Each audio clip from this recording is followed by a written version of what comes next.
what a splendor of colour you can see behind me. This is Simon's Quilt-A-Matic quilt. In Fabricadabra, we introduced embroidered cutting lines, so you do not have to measure. We want to make things easy for you, fun, and to take the stress factor out of making quilts. And over the next few months and into the next year, you will see us constantly introducing revolutionary ideas that will totally change the way you look at machine embroidered quilts. So here is Simon's wonderful Quilt-A-Matic design CD. It's one of our special editions. So I want you to follow along with me while I show you how absolutely easy it is to do this fantastic quilt. So let's look at what we need. So of course the first thing we need to do is to choose our fabrics. So let's have a look at our fabrics. Now Simon loves working in silks, but you can use whatever fabric you like. So these are my glorious silks that you can see here in lovely primary colours, bright and beautifully colourful, and I believe this is what makes this quilt. Now if you want to use cottons, then feel free to use cottons. They look equally as nice, not quite as luscious or with the luster, but they still are beautiful and bright and will work perfectly with this technique. I'll just move those to the side. Now I want to show you the hoop.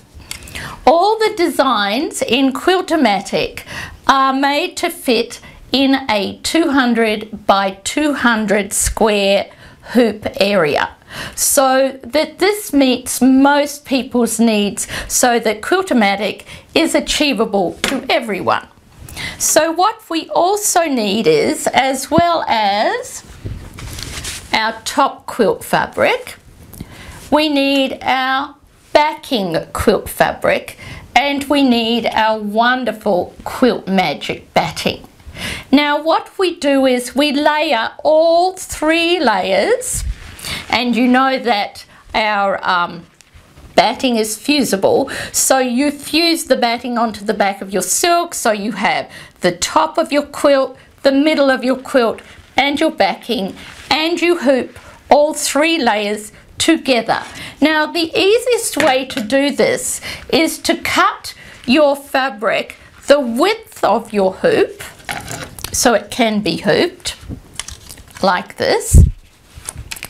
But because of space, we haven't done it here, but extend your fabric as long as you can, so that every time you finish embroidering a design, all you have to do is move your fabric up in the hoop to embroider the next design. So it eliminates your wastage.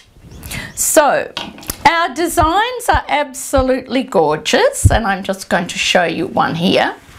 They're all beautifully quilted, and they're all different quilting designs, and you can see it quilts through all 3 layers. Now when you've finished your embroidery, this one here, I just need to show you when it comes out of the hoop, and I've cheated here because I've cut the sides off, you will notice that we have cutting lines. Now we suggest in the directions that you cut just on the outside edge of that line. So I've already cut 3 sides. Let's remove those. And now we have our 3rd side to do. So take your quilting ruler, place it. Now whenever you cut, it depends on where you're going to put the ruler, so make sure you put it in the same spot. We suggest you do not put it on the inside of the line, rather just over the edge of the line. In doing it this way, you then do not cut, I just missed that bit, you do not cut the line of stitching. So here you can see how clearly we've got our cutting lines. And so we cut all our blocks, aren't they gorgeous? Like this. And you will see that we have piles of beautiful pictures of them on the directions. So now we have all our blocks cut, and what we have to do is arrange them in sequence. So I'm just going to show you here how they go. So we go like this: red, orange, yellow, green, aqua, aren't they glorious? Blue and purple. Now it does not matter what design you have stitched on what colour, because there are so many designs and you just do whatever designs you like, but make sure when you're putting your blocks together that you try to have a different design on each block. But if you don't, it doesn't matter. There is no judge and jury out on this. It's just the finished effect. So you have your blocks. Now what we've got to do is to join these together. So we're going to start with our red, a yellow, and join them like that. So I'm just going to pop those there. And these are not in sequence, but this is just showing you how you do it. Now this is called the Jenny join. Now the Jenny join allows you to have perfectly flat seams. So you butt your two pieces up together. Let's pop these out so you can see. Let's get them the right way round. Butt the two up together exactly like that.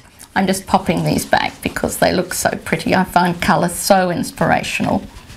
And then you put pins in the two blocks so the pins are horizontal to the vertical seam. And then you come and you do a tiny zigzag, holding the two pieces flat together. Now you can easily stitch over the pins. It does not matter. In all the years that we have done it, maybe we've broken one needle, it's not worth worrying about. So you just zigzag the two together. So we've got step 1, cut out all our blocks. Step 2, arrange them in order. And then step 3, pin them together. Step 4, zigzag them. Now this is our next step. This is Clover 1/4 inch fusible bias tape. Now there are several ways of doing the Jenny join, but because we love the colours in this, Simon chose black. It is also pressure sensitive on the back as well as being fusible. So all you have to do is place it over that line. Now we actually do it on an ironing board and come and iron it in place, and then you repeat it to the back. Now my suggestion is, once you get started, if you put a little pressure on it as you iron it, you will find that it will work a lot easier for you. So again, I'll go over the steps: cut, pin, zigzag, and put the tape over the top and fuse it in place. You then come and do a wider zigzag, a 3.5 zigzag over the top of the tape to secure it both on the front and the back. I think I can pull this up so you can see. So that is the back of the quilt. See, all the tape has been fused there, and then you can see the front of the quilt, and it's got a zigzag down the middle which secures the top and the bottom. The borders have been done in exactly the same way. You just line up your border design, and because we're using black tape, zigzag, put your black tape on, and you can't see the tape, but it is there. If I bring it over, you can see the tape is there, and when I turn it to the back, the tape is there also. So when you've pieced your quilt using the Jenny join, and when you have fused your tape and zigzagged, you don't have to worry about quilting. You don't have to worry about measuring. You know, sometimes we get ourselves into a tiz that we aren't doing the correct measuring and we worry. It is all done for you. If you can put fabric in a hoop and cut on a marked line and then fuse the tape with a zigzag, you can make this quilt. We want to make quilting achievable for everyone. So we hope you love doing Simon's Quilt-A-Matic because you will just love it.